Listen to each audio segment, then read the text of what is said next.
श्री राम जय राम जय जय राम। श्री राम जय राम श्री राम जय राम जय जय राम। श्री राम जय राम।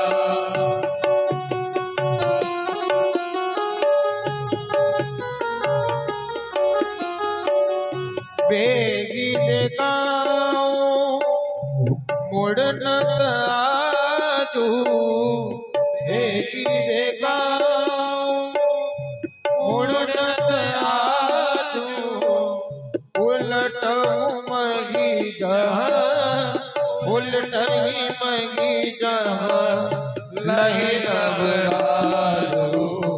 श्री राम जय राम जय जय राम। श्री राम जय राम श्री राम जय राम जय जय राम। श्री राम जय राम।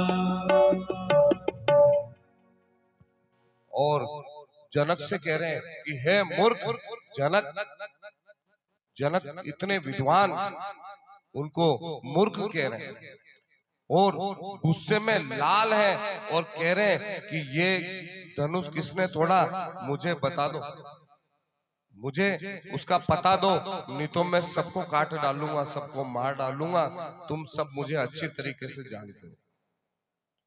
जनक जी भयभीत हो गए और जनक जी भयभीत हुए तो वो दूसरे राजा महाराजा जो थे वो खुश होने लगे कि वाह मजा आ गया। अपन सब लोग सब मिलके सोच रहे थे कि राम को और लक्ष्मण को मार देंगे, सीता का हरण कर लेंगे, अब परशुराम जी आ गए हैं, ये इन दोनों को तो मार ही देंगे, फिर सीता जी का बाद में अपन कुछ ना कुछ देख लेंगे। ऐसे दुष्ट लोग होते हैं जो अच्छे लोगों के साथ में अगर कोई इस तरीके से हरकत करता है तो मन ही मन में बड़े खुश होते हैं, दूसरों को पीड़ा दे करके बहुत खुश होते हैं, वो खुश हो रहे हैं। इतने में लक्ष्मण जी आ गए। लक्ष्मण जी कौन है?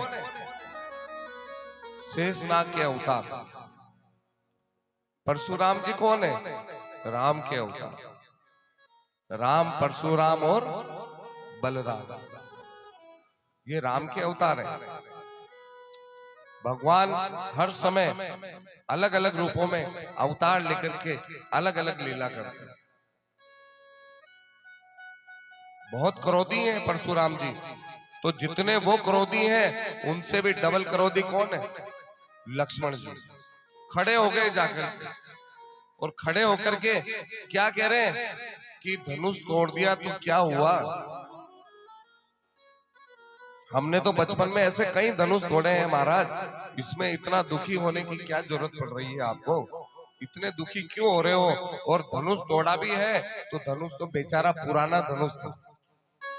धनुष क्या था? पुराना धनुष था। तोड़ दिया तो तोड़ दिया। और जैसे ही लक्ष्मण जी इस तरीके की बातें कर रहे हैं तो लक्ष्मण जी को देख करके परशुराम जी को और गुस्सा आ रहा है, और जैसे जैसे परशुराम जी को गुस्सा आ रहा है और लक्ष्मण जी वैसे वैसे आगे बढ़ के उनसे और बात कर रहे हैं। विश्वामित्र जी मन ही मन मुस्कुरा रहे हैं, राम जी भी मुस्कुरा रहे हैं और बाकी सब डर रहे हैं कि आज ये बच्चा जो है ये मारा जाएगा। जनक भी घबरा रहे हैं और मेरी सीता मैया जो है वो भी घबरा रही है। वो कह रही है कि इतनी मुश्किल से इतना सब कुछ करने के बाद आज मेरे विवाह होने के बाद में वापस ऐसा अंधकार मेरे जीवन में छा गया है, मानो सब कुछ मिला और सब कुछ लूट गया। दुखी हो रही है माता जी कि ये क्या हो गया। इतने में तुरंत जनक जी अपनी पुत्री को लेकर के आए और तुरंत परशुराम जी के चरण छुआ दिए उन्होंने आशीर्वाद दिया, सौभाग्यवती भव। और जैसे ही सौभाग्यवती भव कहा, तुरंत राजा जनक जी ने दूसरों को इशारा किया कि अब तुरंत इसको ले जाओ, आशीर्वाद तो मिल गया, सौभाग्यवती भव। अब राम जी का कुछ बिगड़ने वाला नहीं है और अब सारे संकट टल गए। जैसे ही वो निकली और इधर लक्ष्मण जी वापस आगे आ गए और कह रहे हैं, बार बार आकर के उनको कह रहे हैं कि मुनि, आप तो मुनि दिखते हैं लेकिन आपकी बातें तो क्षत्रियों के जैसी लगती है, स्वभाव से आप मुनि नहीं है, देखने से मुनि लग रहे हैं और मुनियों में जो गुण होना चाहिए वो गुण आप में नजर नहीं आ रहा है। कह रहे हैं परशुराम जी, हे विश्वामित्र, इसको समझा ले, नहीं तो मैं इसको काट डालूंगा। इस फरसे से तुम्हें पता है मैंने कितनों को काट दिया, तो इसको समझा लो, नहीं तो मैं इसको काट दूंगा। विश्वामित्र जी जो है परशुराम जी के गुरु हैं, आपको ध्यान होगा, विश्वामित्र जी परशुराम के गुरु हैं, लेकिन परशुराम जी विश्वामित्र जी से संतुष्ट नहीं हुए। तो विश्वामित्र जी से उन्होंने पूछा कि आप मुझे बताओ कि मैं आगे जाके किसको अपना गुरु बनाऊं। तब विश्वामित्र जी ने कहा कि तुम शिव को अपना गुरु बनाओ।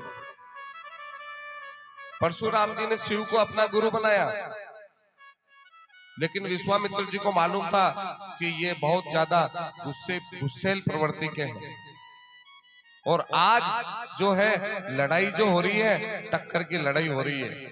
मन ही मन में मुस्कुरा रहे हैं कि ठीक है, आज परशुराम को कोई टक्कर का आदमी मिला है। और दूसरे सब डर रहे हैं। जनक ने कहा कि नहीं लक्ष्मण, ये तुम गलत बोल रहे हो, ऐसा मत बोलो, ऐसा मत बोलो। तो जितने राजा महाराजा थे वो सब जनक के साथ हो गए कि ये तो मरेगा ही मरेगा लक्ष्मण, और हम सबको भी मार डालेगा। एक बार अगर परशुराम जी को गुस्सा आ गया, उसके बाद में इनको कुछ भी नजर नहीं आएगा। राम जी ने थोड़ी सी बात संभाली। राम जी ने कहा कि लक्ष्मण, बहुत हो गया है, अब इधर आकर के मेरे पास में आकर के बैठ जाओ। लक्ष्मण जी बैठ गए, राम जी खड़े हुए, और राम जी खड़े हुए तो लक्ष्मण जी वहीं से इशारे कर रहे हैं कि तोड़ दिया तो तोड़ दिया, क्या हो गया, कर दिया क्या। और वो वहां उसको गुस्सा आ रहा है, चिढ़ा रहे और गुस्सा आ रहा है। और जैसे ही राम को देखा, और राम को देखते ही एक क्षण के लिए परशुराम जी को ऐसा लगा कि मेरे सामने ब्रह्म खड़ा है। लेकिन अभिमान और गुस्से में व्यक्ति ब्रह्म को भी भूल जाता है, ब्रह्म में भी भ्रम हो जाता है उसको, तो ब्रह्म को पहचान नहीं पाए। भगवान राम कहने लगे कि आप इतना गुस्सा क्यों हो रहे हैं, इतना गुस्सा क्यों हो रहे हैं, हमने उसको तोड़ा नहीं है, हाथ में लिया और ये टूट गए।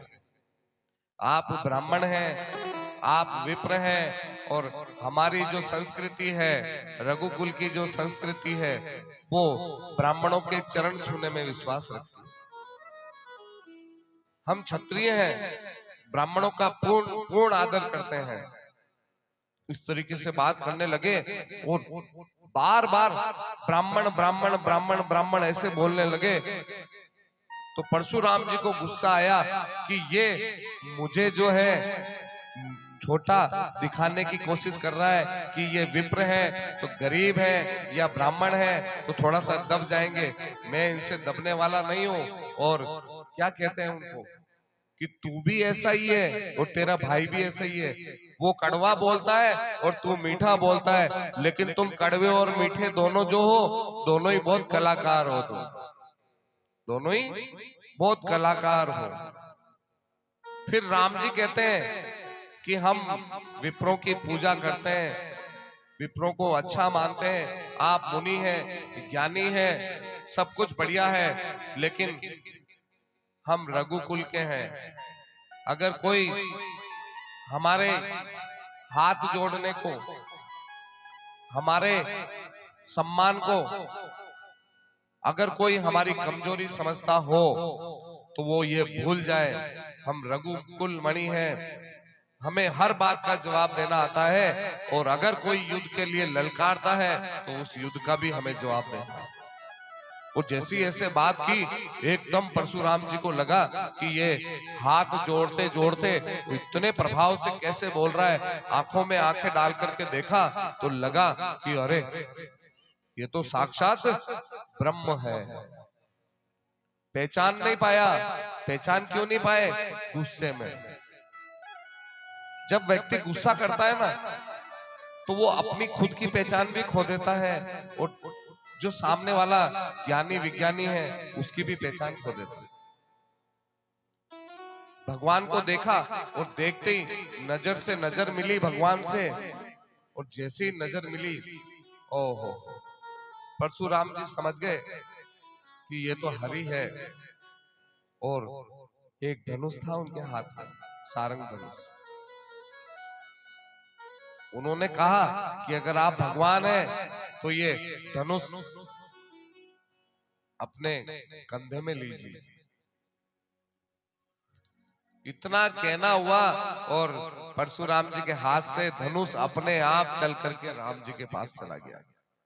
और जैसे ही राम जी के पास गया परशुराम जी खुश हो गए और बोले, बोलिए सियावर रामचंद्र भगवान की जय।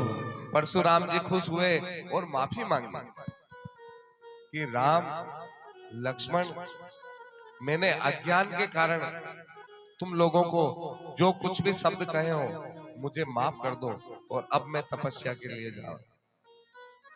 और जैसे ही वो निकले सब जनकपुरवासी खुश हो गए कि चलो